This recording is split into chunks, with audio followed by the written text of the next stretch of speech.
Morning, everybody. Good morning. If you can stretch around enough to do this and pat yourself on the back, you made it here on time. So good job. Let me see if I can turn this up. So good morning. Great to be with you. Sun's out. It's a little cold, but we're here. We're on time. We made it. It's great. As you may have been able to assess already, snacks are back.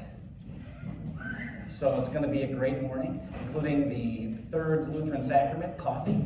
So that's also in the house. So that's great. And I heard some really wonderful conversation last week while I wasn't here. So great to be back with you this morning as we step right back into Lent and a good gospel passage this morning. So let's begin. Holy Gospel according to Luke. Glory to you, O Lord.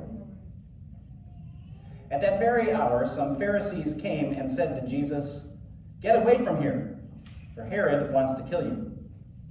Jesus said to them, "Go and tell that fox for me. Listen, I am casting out demons and performing cures today and tomorrow, and on the third day I finish my work.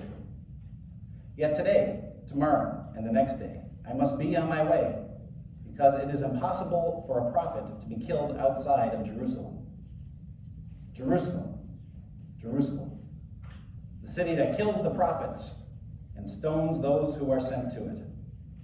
How often have I desired to gather your children together as a hen gathers her brood under her wings, and you were not willing. See, your house is left to you, and I will tell you, you will not see me until the time comes when you say, 'Blessed is the one who comes in the name of the Lord.'" This is the gospel of the Lord. Praise to you, O Christ. Please be seated.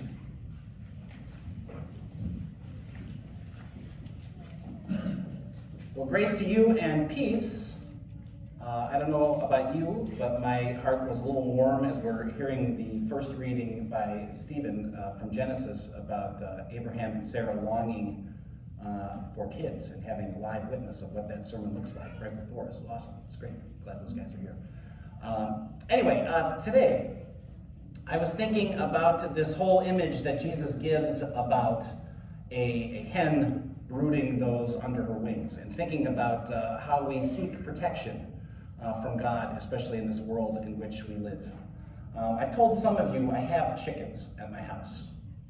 So this is not my first batch of chickens, but this particular group of six we got on St. Patrick's Day of 2020. So they're almost 2 years old. It was about, if you remember back that far, about a week or so into the whole pandemic thing. And we thought, all right, let's get some chickens. We're going to be home, we can raise them, that'll be great. We had some chickens before. My son had brought them home from like a biology project he had in high school with a little incubator and the eggs. And they each got 2. Somehow we ended up with 5. I'm not exactly sure how that worked. But we ended up with these 5 chickens, and as they grew up, we got them a nice coop, and then we found out that 3 of them were roosters, so we better get rid of them, because as soon as we let them out to free range in the yard, they wanted to fight each other, and they were kind of jerks anyway. So we got rid of those 3, and then we just had the 2 hens, and then something got in there and killed one of them. Investigation's still pending. And then we were down to 1, and chickens really need to be around others. So we gave that chicken away. So it'd been a good year and a half since we had chickens. And we went to the Tractor Supply store and we thought, let's get a variety. So we got three different kinds. And so then they each had a friend, you know.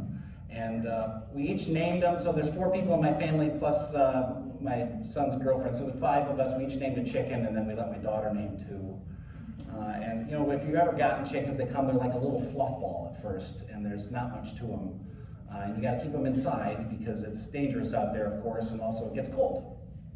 So first we had them kind of like in the living room in a crate, and then they graduated to a big Rubbermaid thing down near the garage, and then they ended up in the garage and finally out to the coop. And as that summer kind of progressed, you know, all of us were home, right? There wasn't a whole lot going on. And just like Jesus says the shepherd, the sheep know the voice of the shepherd, the chickens came to know my voice. I'm their farmer. So whenever I would call them, they would come to me. It's actually kind of quite adorable. Or you say, "Here, chickie, chickie," because they think they're getting a snack. They love that. We found out they love corn, but what they really like, tortilla chips. Who knew? They love them. So I always keep like a half a bag of all the broken ones for them if we need to get them from someplace, because they do enjoy wandering off. So as the summer progressed, my neighbor and I, we built a deck on our backyard, and then I started with my son building a fence to kind of enclose the area more. And so while we were doing that, I also enclosed an area for the chickens. So they live in a spot that's probably about this size over here, I don't know, 15 by 20. And they've got their chicken coop in the middle, and it's a 6-foot high fence, and it's safe. We would let them free range out in the yard if we were with them. When they were still little, I think it was a Sunday morning. I was sitting out by the table, and I think I was posting stuff online for church, and there was a cat lurking in the bushes. And I saw the cat, but the chickens, they didn't see anything. And I stood up, and I called to the chickens, and they looked up, and they kind of looked over to me, and I said, "Here, chickie, chickie," and they started running over, and the cat was ready to pounce. And I jumped up and ran at the cat and chased it away, and the chickens all ran under my feet. It was really cute. I was mother hen. That was my little brood. I had them all. They were really good. Then the cat came back another week. Now the chickens were a little bigger, and they got a little bit more courage. They started squawking at the cat and kind of chased it off on their own. And then when I stood up, they still ran over looking for a snack. But I commended them for their work. But they've had pretty much a safe life. They live in that 15 by 20 area. They can kind of jump on top of their coop. They try to sneak out if they can whenever they love to wander around. But whenever I call for them, they come. This past Friday, I wasn't with you last weekend. I was at a retreat with about 30 young people. And I had bought all the food ahead of time, so I was loading up my car with, like 20 pounds of turkey and 10 pounds of ham, and 20 loaves of bread, and all the granola bars they could eat, and you name it. I'm loading up my car, getting all the things ready. And I hop back in my kitchen to get a few more of the refrigerator items, and I hear this wailing noise, like a high-pitched screech. And I looked out into their little area, and they have like a little hiding spot where they like to go, but behind the hiding spot, I see the butt of a hawk. So I ran outside, I grabbed a stick, I ran into the chicken yard, I started shooing the hawk away. I looked behind the blind spot, and the hawk had gotten two of them. One who was lying there dead, and one who was kind of ripped to shreds, kind of violently. But the other four squawking still. I'd like to think the one that died a not so peaceful death was trying to defend the other one, maybe, I don't know. But the other ones were all running around in this little compact area, and I called them, and the one who was always my chicken, Jackie, she came running to my foot, shaking, terrorized. I picked her up, she's still shaking, I calmed her down. I texted my daughter, "Come on out here, bring some snacks, the chickens have been attacked." She came out, we got all the chickens are running around at this point. We got them all into the coop, locked them up. Now they won't go outside unless one of us is out there. We had a little chicken funeral. It was very, very sweet. Sometimes when we think of a passage like this where Jesus says you're going to be protected, I wonder if that means no harm can befall us. And yet we know what a dangerous world it is. We know just how dangerous it is as we watch the news, as we look to Ukraine, as we know our own neighborhoods and the headlines we read of people undergoing duress and stress and violence and all kinds of horrible things all the time. And you wonder, where is Jesus in the midst of this? What does this look like? How does this work? You've been watching the things about Ukraine. You've seen the indiscriminate bombing against neighborhoods and against hospitals and people trying to defend themselves and thinking about what that looks like against this massive force against them. And I pray for peace and you pray for peace and some kind of intervention in some way to prevent this from continuing. And you wonder, where's God in the midst of this? How does this work? Especially when you have a promise like being protected under the shelter of Jesus' wings, for goodness sakes. And then I read this story yesterday.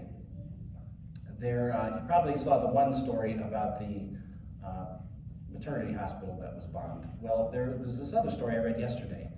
It was this hospital where it was surrogate mothers. So these were families who were trying to have kids, who couldn't have kids, who had, I don't know the mechanics of it, but you somehow employed these other young women to have children that they would then adopt and take back to where they lived, some in other countries, some within Ukraine. But because of everything that was happening, there was no access. And so you wonder what would happen to these poor kids, these babies that were just born. Would they be abandoned? Who would claim them? What future do they have? Where do they belong? But what this story had centered on were the nurses who were standing vigil, knowing that it was their calling to protect them. And whether violence befalls them or not, they are going to stand guard with these little ones. And I think that's kind of more what Jesus is leaning towards. That no matter what befalls us, what's happening in the world, where we're frightened, where we see violence and racism and economic disparity and war and terror and all of these things, and wonder where God can possibly be in the midst of it, you look to those people who are sheltering others, and you say, there are the wings of the hen over the young.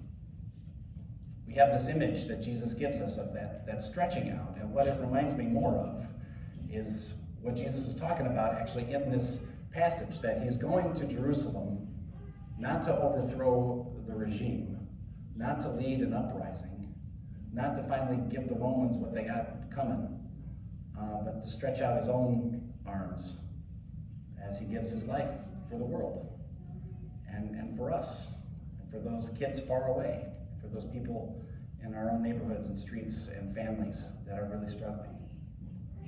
That is what I think is going on here.